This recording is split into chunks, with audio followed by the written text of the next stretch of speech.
Good afternoon. I'm Dan Squires. I'm the Assistant City Manager for Development in Derby. I know there's a lot of communities going to be presenting about economic development in their communities. I got to go first this time, so I can't cheat and see what everybody else is doing. So you're going to get a pretty broad brush. I know we're getting fairly late in the day. I was hearing conversation earlier about getting out in 40 minutes at the last meeting, and I'm pretty sure we're not going to make that. So I'm going to try to move through these pretty quickly, and then if you have questions, you're welcome to ask me. But you're going to get probably more information than you ever wanted to know about economic development in Derby, which to us is a very broad concept. There's so many different things that impact economic development that I originally thought, what am I going to say? And then it's like, well, where do I stop? So I'll try to move through this fairly quickly. You're going to get a quick overview of Derby in general. It's important to understand Derby a little bit to understand our approach to economic development, what economic development tools we utilize. That's both your traditional tools and other things that may not traditionally be thought of as economic development tools. A quick overview of current development in Derby, and then a little bit about our transportation priorities. So Derby has grown a lot recently. We're actually a fairly old community. If you look at the red dot in the middle of the map on your left, that's the original town of El Paso, platted in 1869. Between 1869 and 1980, we grew to the area that is shown in blue. Since 1980, everything else has grown in Derby. Up until 1980, that was almost entirely residential. The areas in green are between 2000 and 2020. So our assessed valuation in 1980 was about $24 million. Our assessed valuation in 2000 was $88 million, and from 2000 to 2020 we've gone to $253 million. So part of that is because that commercial growth is assessed at a different rate than residential growth. But the other piece of that for us is that those two feed each other. People want to be where they can access goods, services, entertainment, and jobs. So if you look at the way Derby's set up in the map on the right, we have two real commercial corridors in Derby. The core of Derby is all still residential. We have the original K15 corridor. I'll show here. This is the K15 corridor here. That's stuff that was built anywhere from 100 to 50, 60 years ago. It's our older areas. It's our original economic engine in Derby. It is still a vital part of economic development in Derby. And then you have the Rock Road corridor here that is almost all national chains. It serves an entirely different purpose. Ironically, both corridors have very similar traffic on them. They both have 20, 25,000 vehicles a day now. That wasn't true 20 years ago. Rock Road was probably half of that, but it's grown a lot in the last 20 years. So the K15 corridor has some different challenges than Rock Road. Rock Road pretty much takes care of itself. The irony in that is that we get beat up at the city because we're not investing in the K15 corridor. It's all about Rock Road and the pretty trees and landscaping they got over there. And that's absolutely counter to what's going on. The Rock Road corridor pretty much takes care of itself because when a new business goes in, we have landscaping standards and we require sidewalks and we require turn lanes and we require traffic signals and things like that. And the K15 corridor doesn't do that. We are investing, and you're going to see we'll continue to invest heavily in the K15 corridor. So one other piece about the K15 corridor is the north portion up by 63rd Street is impacted by McConnell Air Force Base accident potential zone. So that limits what can be done in that area. McConnell doesn't technically limit us, but we like to be good neighbors, as Wichita and Sedgwick County also do, make sure that we assure the long-term viability of McConnell Air Force Base by protecting their interests. So one interesting thing about Derby is the pull factor, and that's basically the ratio of the per capita sales tax generated statewide and the per capita sales tax that's generated in Derby. So if you have a ratio that is less than 1, people in your community are getting their goods and services elsewhere. And if you have a per capita ratio that is greater than 1, Derby's is 1.33, that means people are coming into your community more and spending money in that community. So Derby is the 16th largest city of the first class in Kansas. We are third in the pull factor. So that tells us that people are now coming to Derby and buying goods in Derby. We're serving more than just Derby with what we have in Derby. And that's going to become important later when we talk a little bit more. Economic development tools that we utilize, we create redevelopment plans. So again, that's not something we really need along the Rock Road corridor, but each of the areas along the K-15 corridor have different challenges. Capital investment, a lot of these overlap with each other. So you kind of see me go back and forth, but capital investment, not only in implementing the plans, but also in other facilities in Derby. We've built a lot of regional attractions. Our library is a regional library. If you look at who uses it, we built Rock River Rapids 20 years ago. If you track who comes to Rock River Rapids, our water park, it's not by a large extent just Derby residents. We have financial incentives, which are similar to a lot of communities, to the traditional economic development. And then we've developed some policies that are targeted specifically to Derby's needs, and in some cases, implementation of those plans. So we have the West End Development Plan. That is the green area here. That's the old core of Derby right along K-15. We have the K-15 area plan, which is a newer plan. That's an old county industrial type of development that we are pushing to redevelopment, and WAMPO is assisting with that. And then we have the Buckner Business District, which is kind of a unique district in between there that's kind of shown in purple. Each one of these areas had specific needs. The West End Development Plan called to vacate unused alleys and right-of-ways. So that is the old town of El Paso. It was platted in 25-foot by 140-foot lots. It's carved up with street right-of-ways, and in between every 140-foot lot is an alley. That was as it was originally platted. A lot of those alleys and streets were never built. The challenge in that is that you have very small lots. You usually get 2 or 3, but it's hard to aggregate enough land to do something meaningful on. So one of the recommendations was to vacate unneeded right-of-ways and alleys, and we have since done that. We went through a process where we identified what was in those alleys and street right-of-ways, and if they were undeveloped and they didn't have utilities and other things to protect them, then we vacated those so that those lots can be aggregated.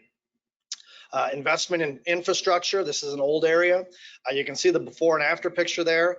The before looks a little worse because we're doing utility relocation when that was taken care of, but not much. The roads in that area were very narrow. They had very thin surfacing on them. They were a constant maintenance problem for us. And it's hard to get people to reinvest in an area that has poor roads. It did not have engineered drainage. So we spent about $2.5 million and we constructed an industrial standard loop through that entire area, 41-foot back-to-back roads, curb and gutter, stormwater, sewer, engineered drainage. So it suggested considering a quiet zone. BNSF Railroad runs through this area, and if you're not familiar with quiet zones, the train conductors or the operators are required to blow their horn a quarter mile in front of every crossing. If you don't have a quiet zone, well, we have a crossing every half mile. So they're pretty much continuously blowing their horn through Derby. We get, last count I had was 34 trains a day. If you're doing business along the K-15 corridor, every time a train comes through, things kind of come to a halt until the train goes by, and then you can go back to having your conversation. So we completed a quiet zone study in 2018 and 2019. Unfortunately, we had a fatality accident in 2018, which impacts the ability to implement a quiet zone. It just makes it harder. Those accidents stay on the record for about 5 years. So that accident is getting ready to fall off. We'll be having a conversation with the city council during the budget process this year about implementing a quiet zone in that area. So one common in these older areas is blight and sign clutter. I'm going to talk a little bit about that more towards the end. So Buckner Business District is unique in the fact that we've got 50 residential lots that were built in the 50s and 60s immediately across Buckner from commercial zoning. That's not real common anymore. In the 90s, I think Oliver was realigned with Buckner north of Derby. That increased traffic on there. So what we did when we needed to reconstruct Buckner is we looked at what was going on with Buckner and realized that traffic was in the neighborhood of 6,000 vehicles a day. The residential properties on the east side of that were more than half rental properties. They were not owner occupied. The truth is that 7,000 vehicles a day is not conducive to residential. People don't want to raise their kids in a house that's got 7,000 vehicles a day in front of it. So we rezoned the residential properties to a unique district that allowed them to be redeveloped into professional offices, things like that, that were compatible with the residential use that was already there. We didn't force anybody out. Residential use is still legal, but we allow other uses that are higher value uses that those houses can be remodeled. And we've seen those start to transition. In some cases, the houses are removed entirely and new structures are built. In some cases, the houses have been remodeled into some type of an office building. That's still ongoing. Unfortunately, we did that right about 2008, and the economy kind of tanked for a while after that, but we're starting to see a little bit more of that. So the goal with that was to capitalize on the traffic rather than have it be a deterrent. The K-15 area plan is the redevelopment of that industrial area that was originally developed in the county. It's impacted by the APZ. We can't do Rock Road type of development there. We don't like to see restaurants and bars and anything that aggregates a large number of people in one place in the accident potential zone. So the biggest deterrent in the K-15 area was access and circulation. As it exists now, there's a single access road along K-15, and literally like 60 feet off of K-15. You've got very deep lots. They don't benefit from it. You can see these properties great. They've got great visibility from K-15. They just don't have access and circulation. So we also have some issues with sign clutter and blight in that space. So capital investment, I mentioned, Buckner Street, we completely reconstructed in 2008. Water and K Street in the West End is an industrial standard. And with some help from WAMPO, we're working now on improving access to the K-15 area. What you see here is the improvements that are in the tip now for Nelson and K-15. It includes a new access to K-15 and better circulation. We've got multi-phases and multi-funding sources to reinvent this area. The purple area there is realignment of Nelson Drive. That is part of a TIF district that the TIF plan has been approved. It is triggered when Menards goes in. So the blue area here, that is platted and zoned for Menards. They've had some setbacks with a pandemic and a labor shortage, which has delayed them some. But when they come in, that provides the revenue to pay the bonds to do the purple project. The blue project gets built with Menards. Those are private drives. And then we expect the rearage road, which takes advantage and narrows those lots up by providing dual frontage with the gold area there. So that would be something that would be special assessed when those properties are replatted. Financial incentives, these are the most commonly thought of economic development tools. We are currently in the process of updating our economic development policy. We're not doing that with an intent of competing with our neighbors. We're not trying to steal businesses from our neighboring communities. We just want to be consistent with what everybody else so that we're not in a situation. I'll tell you, we just had about a year ago, we approved IRBs for a $8.7 million expansion of BG products. They did not qualify at that time under our current incentives policy for those IRBs, but they would have in other communities. So we're updating ours generally to be consistent with the communities around us. And that's our goal in that process. West End Business Park, like many communities, we do have an industrial park and a business park. We have shifted focus in recent years. We went a long time, we would go sit at trade shows and try to attract some lucrative new business. We did not have a lot of success in that. Our focus has changed. We would still love, if anybody's got business they want to move to Derby, we're all in. But we've had much more success in facilitating the growth and expansion of existing businesses and retention of those businesses in Derby. So there's two ways we do that. We do tax abatements. We market the land in the industrial park for 70 cents a square feet. That's very reasonable.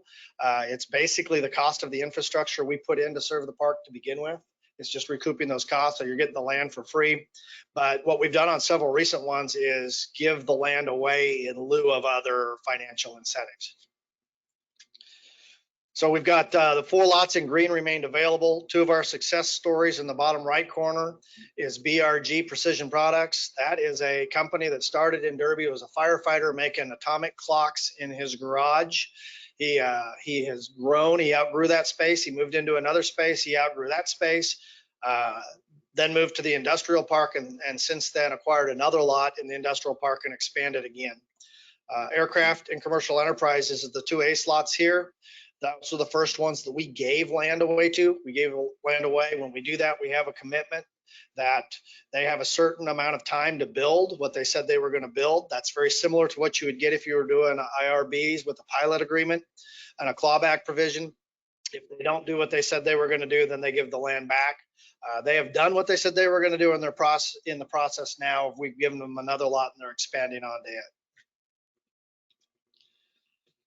We've updated our zoning regulations to facilitate more dense and infill development. We have reduced setback requirements. We've reduced parking requirements. We actually have areas now where you've got a sea of parking in front of an existing retail center, and it's never utilized. That would allow, we've allowed the mixing of commercial and residential uses. So you could actually now go put pockets of residential in these commercial areas. And by reducing the parking requirements and the setback requirements, you free up space also to do that. So very focused on redevelopment. Against that benefits the K15 corridor.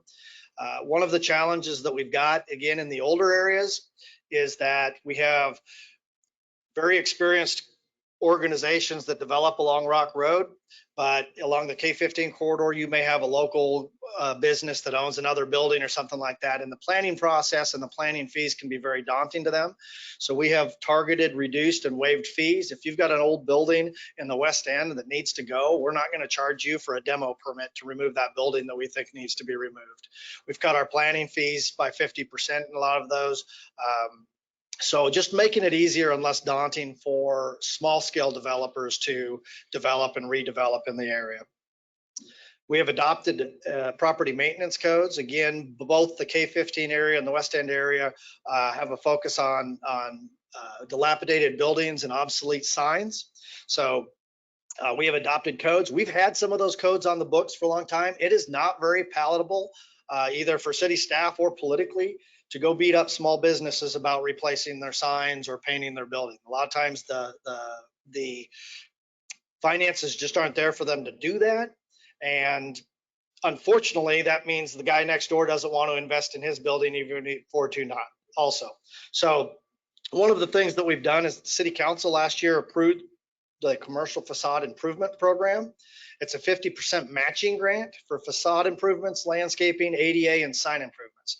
So if a property owner or a business is willing to put $5,000 into facade, landscaping, ADA improvements in their building, the city is going to match that 50%. So you can get $10,000 worth of facade improvements and you're only going to pay half of that. That's again in these targeted areas.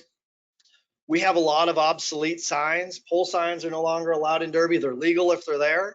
But we've got signs that have cabinets that are missing. We've got panels that are missing. So under the same program, if you are taking an obsolete or non-conforming sign and you're bringing it into compliance, you can get another $7,500 under the same program for that purpose. So this is softening the blow as we adopt policies that could impact, and that's something our Economic Development Board told us, is they were concerned as we adopt these policies about what we're doing to small business. And this is a way that the council has chosen to mitigate the impact to those businesses. I will tell you, we sent 34 letters out to owners of signs that are currently illegal, but the first thing we told them is, hey, we've got this new program, and in 6 months we're going to start enforcing the sign code, but right now you're invited to go aside to apply for this program. What does that look like? These are a couple of applications we've already got from this program. This is an existing business in Derby. You can see the existing building on one side and what they're proposing to make it look like on the other side. And then another one, this is right on K15. It's got an old pole sign out there. They are proposing facade improvements on this building also, but they want to replace that with a conforming ground sign. So I am going to try to skip over or go through the current development in Derby pretty quickly. We've got a lot of residential development. What you see here with red stars is existing neighborhoods. Those are filling up quickly. We have blue are things that are in planning process right now. They've been annexed into the city of Derby. They're being platted and developed. I'll tell you that Northbrook in Derby was platted in 2018, 142 lots. It's nearly built out. So we're building houses like crazy. At this time last year, we had 10 new single-family residential permits.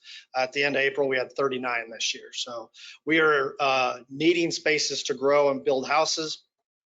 One other interesting, the red dot here, the two things that we really need in Derby from a housing perspective are not new houses, but if you look at the valuations that we're seeing on our permits, the cost of a new house in Derby, if you're building from 2020 to 2022, has gone up $50,000. There is it's very difficult to find affordable housing anywhere, but Derby is as bad as anybody. So one kind of cool area, that and senior housing are our two focuses. We have Pleasant View Elementary that was abandoned by the school district when they built a new school as part of their last bond issue. We have a developer who's come in and is going to make 40 senior residences out of that. They're capitalizing on the existing school building, and for part of that, they're keeping the gymnasium as an amenity to the community and redeveloping that into a residential site, which is kind of cool. We are doing, as listed on there, is a housing study. If communities are not aware, state law has changed. So rural housing incentives were not available in Sedgwick County prior to the change in law, but now though you can apply for those incentives. It's basically like a TIF district for residential, but you have to do a housing study before you can become eligible for that. I think in Derby, more than likely, that housing study will show what I said, which is a need for entry-level housing and for senior housing, and then we could target those areas with another economic development. So a lot of commercial development. I mentioned BG and ACE. I'm going to skip that because in the interest of time. One of the biggest things you may have seen if you're on Facebook around Derby is you're hearing about star bonds right now, and you're hearing about them in Wichita too. I think they've kind of got a bad rap in some places. If done properly, star bonds are an amazing financial tool. We approved our first star bond district and our bond issue in 2017 for Field Station Dinosaurs and Rock Regional Hospital. Those are both open and operating. The hospital itself was a $40 million investment in Derby. We approved a second phase, and that is for Derby Sports Zone and ROKC. Derby Sports Zone is similar to a chicken and pickle. The developer is a gentleman that owns a business called the Sandbox in Kansas City. So it's sand volleyball. It's got a dome over it. It'll have sand volleyball courts. This is a picture of the facility that's being built right now. It's got rooftop dining. The building on the right is indoor courts. It has volleyball, which volleyball is basketball and bumper cars. So they do corporate team building. They all do all sorts of different things in there. So we're excited about that. That's expected to open this summer. ROKC is a 65-foot indoor competitive rock climbing wall. That is tall enough to have Olympic qualifying events at, and that also includes an outdoor BMX pump track. So these are all attractions that work with each other. If you're trying to attract people to your area and they're all in the Star Bond District, that is approved and expected to go under construction. Those bonds were issued and is expected to go under construction late this year. So, and our final phase. So City Council tonight will be having a public hearing on the final phase of our Star Bond District. These bonds have not been issued. What's proposed is a Crystal Lagoon and Hotel. That's a 150 unit Marriott Suites product with a 1.5 to 3 acre public access lagoon attached to it. It also has an indoor water park. The Great Wolf Lodge, actually, the developer of this this piece of the development were the original people who did Great Wolf Lodge back in the day. So they've got an indoor water park for year round, an outdoor lagoon. It consists of glamping sites, 40 glamping sites. That's glamorous camping. It's like Forbes magazine's hot new recreational trend. You can be as rugged as you want or don't want to be as far as camping. If you want to call them, they'll come out and start your campfire for you. Some of the units are air conditioned. It ties to the lagoon, and they will actually allow discounted tickets to the lagoon as part of the glamping amenity. It includes an aerial park. It's not shown on here, but that's a great use for the 7 acres of floodplain up in the corner. So we'll have zip lining. Something kind of different for a Star Bond District. 300 apartment units and senior housing. So this development, in addition to bringing those amenities to Derby, also helps address the housing needs for affordable housing and senior housing in Derby if it's approved. So that represents $130 million investment in Derby total. What's kind of unique about this phase of this Star Bond District is that the developer has most of these components on board now. So a lot of time they go out and they get the attraction approved and they say, well, when we build this attraction, then the restaurant's going to want to come. In this case, almost all of those component developers are already on board. So that's fun for the council tonight to get to address that. Our transportation priorities, ARC 95 is Derby's top transportation priority. That's not just a Derby thing. I mentioned the pull factor before. We were in 1980 a bedroom community. Almost up till 2000, we were a bedroom community. If you wanted anything, you drove to Wichita to get it. That is not the case. That pull factor demonstrates that. There are a lot of people in communities around us that work in Derby. We've got a hospital that has to be staffed. We've got restaurants, we've got retail, we've got schools. There are a lot of people that come to Derby for services. We've got library, they come for entertainment. So being able to have people access Derby is important to us. It's not just important to us, it's important to the other communities that support ARC 95, because the way you get people to stay is by giving them convenient accesses to jobs and services. So it's important to other communities in southern Sedgwick County that they be able to access the services in Derby conveniently also. So if you're not familiar for ARC 95, I could give a whole nother presentation on it, but one of the transportation challenges south of Kellogg in Sedgwick County is that there's really not a lot of river crossings and BNSF Railroad. I mentioned 34 trains a day. There's no grade separated crossing of BNSF Railroad. It parallels K-15 all the way through southern Sedgwick County. So ARC 95 addresses both of those issues with a grade separated crossing over BNSF. It ties to K-15. It provides access to the turnpike, which helps reduce congestion and freight movement on K-15, which is congested between Derby and Wichita also. So other transportation priorities, Heartland Flyer passenger rail is important to Derby. I think it's important to the whole region. If you've been watching, there's some kind of unique opportunities right now through the bipartisan infrastructure law to get that funded. We feel like the Heartland Flyer provides on a much larger regional scale the same types of benefit that ARC 95 provides to the local communities in southern Sedgwick County. So long term, we'd also like to see an expansion of Wichita Transit. We know there's challenges with that. Transit does help us operate the Derby Dash. And we appreciate that, but that stays local to Derby. And as I mentioned before, it's more and more important for Derby and the communities around us now to be able to get from one community to the other regionally than just within our community. Again, the Dash serves a vital role in Derby, but it doesn't connect people in Derby to Wichita and Clearwater and Hayesville and other communities that could benefit from that. So that was a lot. I went through it pretty quick. I'd be happy to answer anything you'd like to know about any of those policies or areas or anything else. Well, thank you, Dan. I appreciate the update. The economic development that you've got going on impacts our entire region, not just Derby. And WAMPO and the Transportation Coalition support the Heartland Flyer. They support ARC 95. So we're going to continue to support those major projects to help move goods and services in and out of that region. So thank you very much for the update. You kind of set the standard for the other communities now that are going to brief in the future. Are there any questions for Derby? Commissioner Meitzner. Thank you, Chairman. Just real quick, congratulations, Dan, on being a first class, a city of the first classes now. Thank you. And with that comes the headaches of first class. But there are some, yeah, it does have some impacts. Just a quick comment. I think, and Brian, you're still here, on your reviewing your incentive program. And Brian Fry and I were very involved in a mutual incentive program for the city of Wichita and Sedgwick County adopted. And it really kind of helped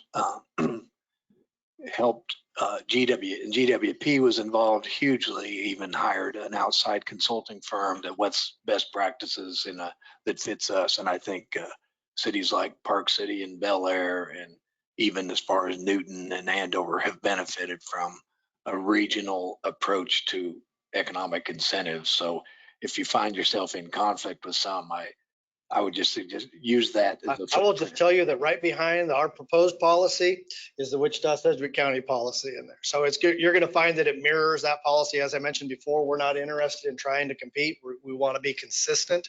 More than that, probably the only significant difference in our policy is the speculative building policy. I want to say that the Wichita Sedgwick County one requires like 100,000 square feet, which probably doesn't fit well in Derby as a minimum. And I think we're at 25,000. But again, we're not trying to steal anything from anybody else. We believe that economic development, as has been said, is a regional issue, and that we want to be regional partners in that process. That's good. And I know you refer to the West End. I've spent a lot of time in Dallas, and they have a nice West End. So if you duplicate what Dallas is, you're going to be really good. We're a little ways from that.